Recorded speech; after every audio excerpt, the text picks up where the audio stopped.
오늘 함께 나눌 말씀은요, 하나님의 백성으로 어떻게 살아야 될까? 6월은 특별히 나라 사랑의 달로 정하고 나라와 민족을 위해서 기도하는 그런 시간들로 삼습니다. 여러분, 이 나라에 산다고 하는 것은 참 행복이에요. 한국만큼 좋은 환경을 가지고 있는 나라가 그리 많지 않아요. 이 한국은 사계절이 아주 뚜렷합니다. 이 사계절을 가지고 있는 나라에서 산다고 하는 거, 여러분, 더운 날씨만 있는 지역에서는요, 눈을 몰라요. 눈을. 화이트 크리스마스 그러면 낮에 보내는 크리스마스로 생각하게 된다는 거예요. 왜? 눈을 모르니까. 그런데 한국은 이 겨울에 눈도 내리고 그리고 추위도 오지만, 여러분, 지금처럼 이 여름 얼마나 따뜻하고 좋아요. 이 사계절이 뚜렷한 나라, 같은 위도에 있는 나라들이 많지 않아요. 일본이라든지 영국, 터키, 이런 같은 위도 속에 있는 나라들이 사계절이 있지요. 그리고 이 한국 땅은요, 강수량이 아주 적합해요. 너무 많지도 않고 너무 적지도 않고. 그래서 이 사막을 이루는 그런 모습이 없어요. 그리고 또한 한국의 나라에 산다고 하는 것은 이 지진으로부터도, 물론 이 지진 때문에 어려움을 당한 지역도 있지만, 세계 이런 나라들을 놓고 보면 한국은 이 지진도 많은 나라가 아닙니다. 불안한 그런 조건을 갖지 않은 나라 중에 하나입니다. 여러분, 이런 좋은 환경 속에 산다고 하는 것이 복이에요. 그리고 또한 한국은 산이 많다 보니까 이 공기도 사실 좋은데, 안 좋은 게 저 위에서부터 자꾸 불어 내려와서 그렇지, 한국은요, 기후도 그렇지만 이 공기도 참 좋은 나라 중에 하나예요. 이런 조건 속에 산다고 하는 거 기뻐해야 돼요. 그리고 또한 이 한국은 정치적으로도요, 안정된 나라 중에 하나입니다. 여러분, 지금 이 미얀마 우리 한번 생각해 봐요. 이 군사 정권이 들어서면서부터 이 수많은 사람들의 죽음과 국가적인 혼란을 겪고 있어요. 그런데 한국에 산다고 하는 것은 이런 정치적인 혼란이 없잖아요. 여러분, 또한 종교적으로도요, 이 신앙 생활을 하는 것이 한국만큼 좋은 조건을 가지고 있는 나라가 없습니다. 여러분, 예수 믿는다고 해서 누가 잡아갑니까? 아니잖아요. 여러분, 이런 좋은 조건 속에 우리가 살아간다고 하는 거, 이건 참 복이에요. 우리는 감사하면서 살아야 돼요. 믿으세요? 그런데 이런 좋은 조건 속에 살면서 예수 믿는 사람들의 삶이 어떠해야 될까? 여러분, 이 땅 속에 우리가 삶을 살아가면서 예수 믿는 사람들이나 안 믿는 사람들이나 똑같다고 하면 그것은 뭔가 우리를 돌아보아야 되는 거고, 그리고 또한 하나님 앞에 부끄러운 삶인 거예요. 여러분, 예수 믿는 사람들은 다른 것이 있어야 된다고 말하고 있어요. 그것이 뭐냐? 오늘 본문 속에 나타나 있는 말씀을 보면 예수 믿는 사람들은요, 세상 속에 이 빛을 비추면서 살아야 된다는 거예요. 여러분, 이 빛을 히브리어로 포스라고 그래요. 이것은 하나님의 속성을 말하는 거예요. 하나님은 빛이라는 거예요. 예수님은 빛이라는 거예요. 그러면서 예수님을 따르는 사람은 절대로 어둠 가운데 생활하지 않는다는 거예요. 그러면서 이 빛을 얻게 되고 이 빛을 세상 속에 밝힐 수 있는 아름다운 모습을 갖게 된다는 거예요. 예수 믿는 사람들은 말이에요. 그런데 이 빛을 내 안에 받아서 우리가 이 빛을 밝혀야 되는데, 그러려고 하면 빛 대신 예수님과 함께 있어야 돼요. 믿으세요? 여러분, 예수님이 없으면 내 스스로는 절대로 빛을 발할 수가 없기 때문에, 왜? 빛을 가지고 있지 않으니까 말이에요. 그런데 빛 대신 예수님이 나와 함께 계시면 우리는 그 빛을 세상 속에 드러낼 수가 있는 거예요. 그래서 우리는 이 세상을 밝히기 위해서, 어둠을 몰아내기 위해서 우리는 날마다 점검해 보아야 되는데, 그것이 뭐냐? 주님이 나와 함께 계시느냐는 거예요. 여러분, 주님이 나와 함께 계시기 위해서는 목적이 같아야 그분과 함께 있을 수 있는 거예요. 여러분, 목적이 다르면 절대로 함께 하지 못해요. 여러분, 성경에 나타나 있는 말씀을 보면 이스라엘 백성들이 애굽이라고 하는 땅에서 종살이 하다가 하나님이 모세를 세워서 그들을 이끌어내셨습니다.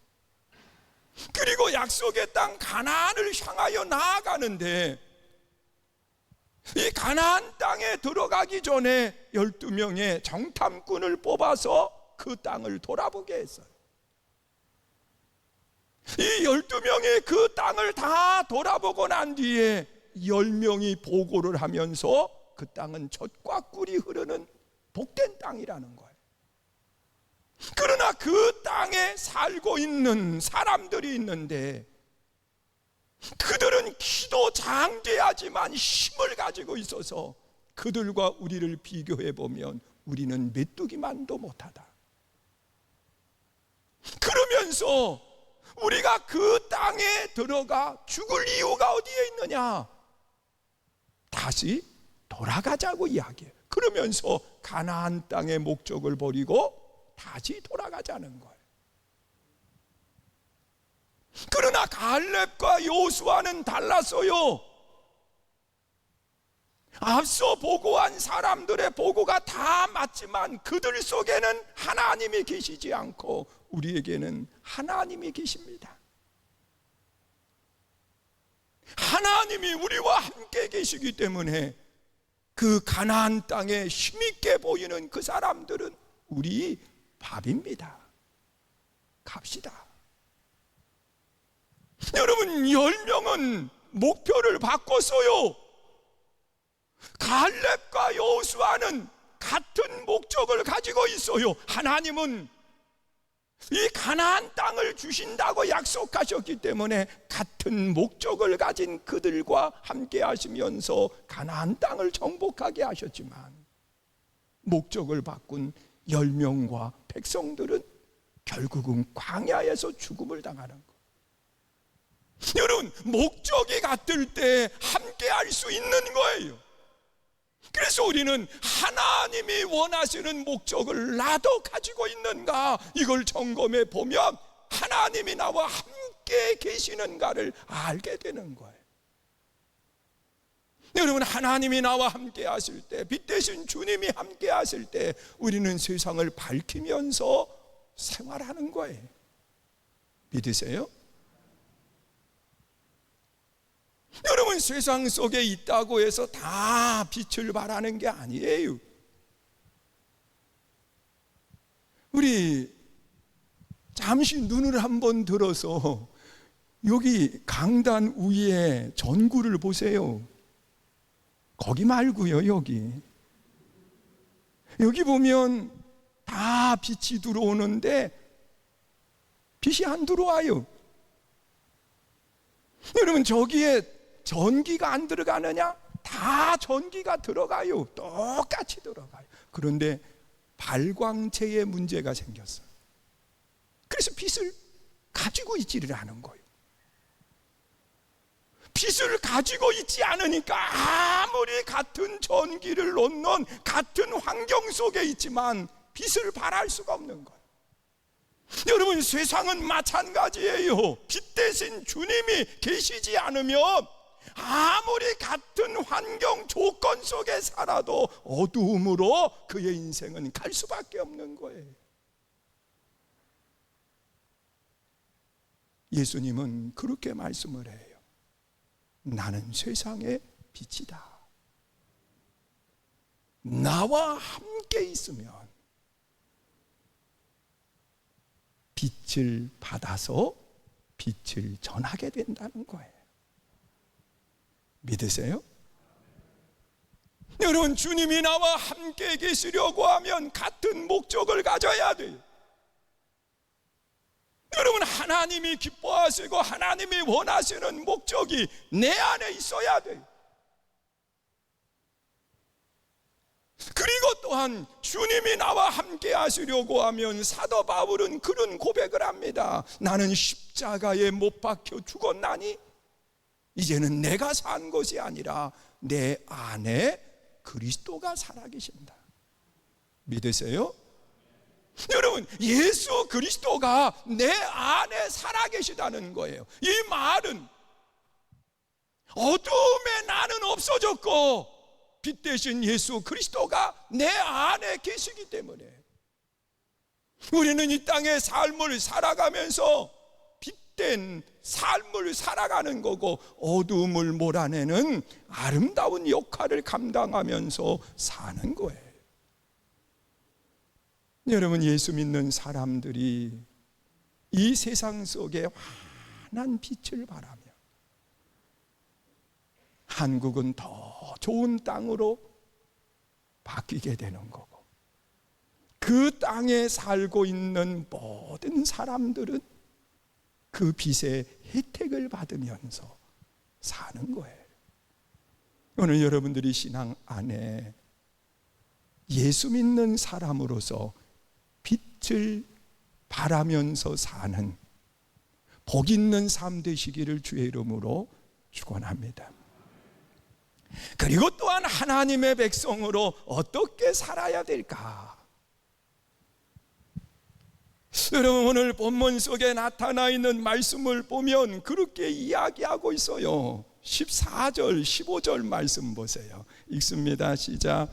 예수께서 대답하여 이르시되 내가 나를 위하여 증언하여도 내 증언이 참되니 나는 내가 어디서 오며 어디로 가는 것을 알거니와 너희는 내가 어디서 오며 어디로 가는 것을 알지 못하느니라. 너희는 육체를 따라 판단하나 나는 아무도 판단하지 아니하노라. 여러분, 이 말씀을 하실 이 예수님 그 이전에 어떤 사건이 있었느냐고 하면 간음하다가 현장에서 잡혀온 여인에 대한 이야기가 기록되어 있어요. 여러분, 어느 날 예수님께서 제자들과 함께 사역을 감당하고 있을 때 웬 건장한 남자들이 여자 한 명을 짐승을 끌고 오는 것처럼 끌고 오더니 예수님 앞에 내동덩이를 치는 거예요. 그러면서 간음하다가 현장에서 잡혀온 여인이라는 거예요. 그러면서 하는 이야기가, 이런 여인은 돌로 쳐서 죽이라고 했는데 예수님 어떻게 할까요? 아니, 이미 다 스스로 판단을 했잖아요. 돌로 쳐서 죽이라고 했는데 이미 다 판단을 한 거예요.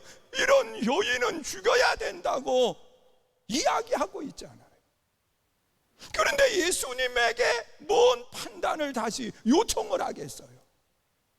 그것은 예수님께도 그 어떤 안 좋은 것을 세상 표현으로 씌워가지고 예수님도 판단하려고 사람들이 작정을 한 거예요. 함정을 파는 거예요. 그런데 예수님은 뭐라고 이야기하느냐? 죄 없는 사람이 판단을 하고 그리고 돌을 들어서 던지라는 거예요. 여러분, 다른 말로 이야기하면 판단할 수 있는 자격을 가진 사람이 판단하라는 거예요. 그런데 우리 한번 생각해 보세요. 여러분, 상대를 판단하려고 하면 그 사람에 대해서 확실하게 알아야 되고, 그리고 나에 대해서도 확실하게 알아야만 판단할 수 있는 거예요. 여러분, 우리가 세상을 살아가면서 다른 사람에 대해서 얼마나 알겠어요? 여러분, 상대에 드러난 것은 알지만 그 가지고 있는 중심은 모르잖아요. 그런데 사람이 어떻게 상대에 대해서 판단을 해요? 예수님은 이런 사람을 가리켜서 남의 눈 속에 티를 보지 말고 내 눈 속에 들보를 보라고 말씀을 하는 거예요. 나는 지금 들보를 가지고 있으면서 남의 눈 속에 티 있는 것을 가지고 이러쿵 저러쿵 말한다는 거예요. 여러분, 예수 믿는 사람들은요, 판단하면 안 돼요. 여러분, 서로 판단하고 비난하게 돼 있어요. 그러면 안 된다는 거예요. 제가 가끔 교회 앞에 이렇게 있을 때 보면 아버지와 아들이 그 다리 위로 해서 저쪽 너머로 가는데, 아버지는 나이가 좀 많이 드셨고 그 아들은 체격이 많이 커요. 그런데 아버지는 마스크를 썼는데 그 아들은 마스크를 안 써요. 그러니까 건장한 아들인데 사람들이 비난할 수 있어요. 그래서 저도 처음에는 아니, 왜 마스크를 안 쓰고 저 아버지 혼자만 쓰고 가나 그랬더니요, 이 아들이 정신 연령이 낮은 거예요.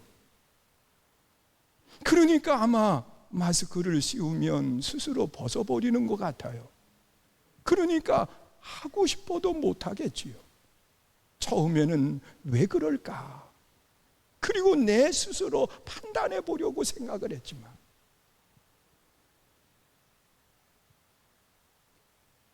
그분을 자주 보면서 아하, 그래서 그렇겠구나. 그리고 바라보는 거예요. 판단을 안 하는 거예요. 여러분, 우리가 세상을 살아가면서 남을 판단할 때에는요, 그 사람을 알아야 돼요. 왜 그럴까? 그 사람을 알아야 돼요. 또한 남을 판단하려고 하면 나를 알아야 돼요. 내가 그 사람보다 나아야 되잖아요. 그래야 상대를 판단하고 상대에 대해서 비난할 수 있잖아요. 그런데 우리는 그렇지 못해요. 오직 판단할 수 있는 분은 누구냐? 온전하신 예수 그리스도세요. 그런데 그분 또한 뭐라고 말씀하시느냐? 나도 너를 판단하지 않겠다라고 말씀을 해요. 그러면서 하시는 이야기가 다시는 이와 같은 죄를 범하지 말라는 거예요. 여러분, 하나님의 백성으로서 우리가 어떻게 살아야 될까? 누구를 판단하고 비난하기보다는 성도는 합력해서 선을 이루면서 살아가야 돼요.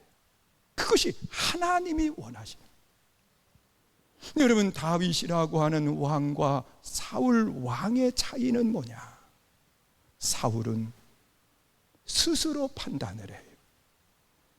여러분, 블레셋과 전쟁을 하면서 기다리는 사무엘 선지자가 오지 않으니까 제사는 사무엘만 드릴 수 있었는데 이 사울 왕이 스스로 판단을 하는 거예요. 그래서 이런 상황 속에 전쟁에 나가야 되니까 내가 제사를 드린들 무슨 상관이 있겠는가? 스스로 판단하고 행동했어. 하나님은 이것을 책망하셨고 하나님은 이것 때문에 그를 버리셨어요. 그러나 다윗은 판단을 하지 않아요. 여러분, 사울 왕을 죽일 수 있었을 때 내 스스로 판단하고 죽이지 않았어요. 하나님이 세우신 분인데 판단은 하나님께서 하신다는 거예요.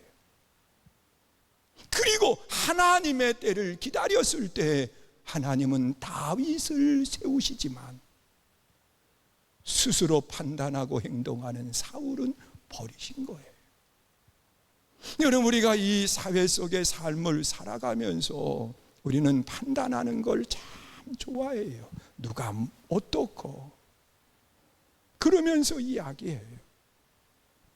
그러지 말고 예수 믿는 사람으로 판단보다는 합력해서 선을 이루어야 돼.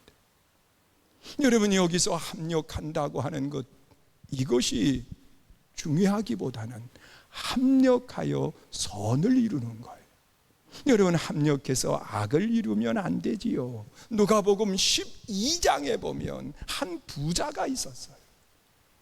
그 해에 농사를 지었는데 또다시 풍년을 맞이하는 거예요. 그래서 그는 스스로 생각하기를 창고를 넓히고 그리고 그 거두어들인 곡식을 창고에 쌓아야 되겠다. 그리고 창고를 넓히고 그걸 잔뜩 쌓은 거예요. 그런데 하나님이 뭐라고 말씀하시느냐? 어리석은 자요, 오늘 내 영혼을 거두어 가면 그 모든 것이 네 것이 되겠느냐? 그는 때를 몰랐어요.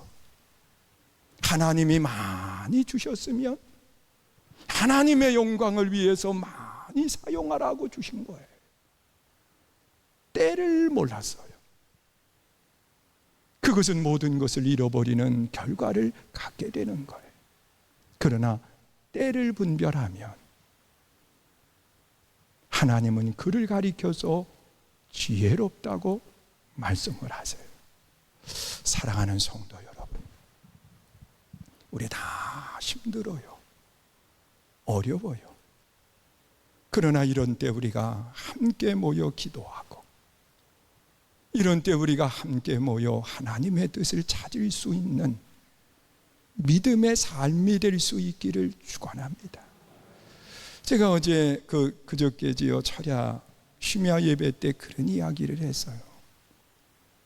우리가 코로나 시대가 되면서부터 이 철야 집회 인원이 자꾸 줄더니 이제는 자리가 너무 많이 비어 있어요. 그래서 출석을 불러야 될까 보다. 우리 장로님서부터 쫙 출석을 부르면 유튜브로 다 생중계되잖아요. 그러면 다른 분들이 누가 안 나왔구나 다 알면 될 텐데, 그런 이야기를 했었어요. 우리 다시 힘을 모아요. 지금이 은혜 받을 때예요. 지금이 하나님 앞에 한 걸음 더 가까이 나아갈 때예요. 지금이 이 나라 이 민족을 위해서 기도해야 되는 때예요. 사랑하는 성도 여러분, 우리 하나님의 백성으로 어떻게 살아야 될까요? 어두움이 아니라 빛을 밝히면서 사는 거예요.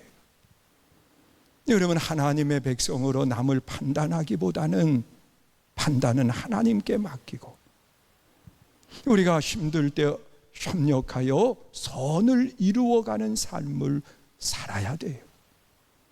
여러분, 하나님의 백성으로서 때에 맞게 살아야 돼요.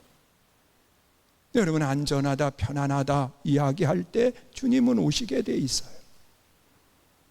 여러분, 우리가 이때 은혜 받고 하나님 앞에 한 걸음 더 가까이 나아갈 수 있는 아름다운 기회가 되실 수 있기를 축원합니다.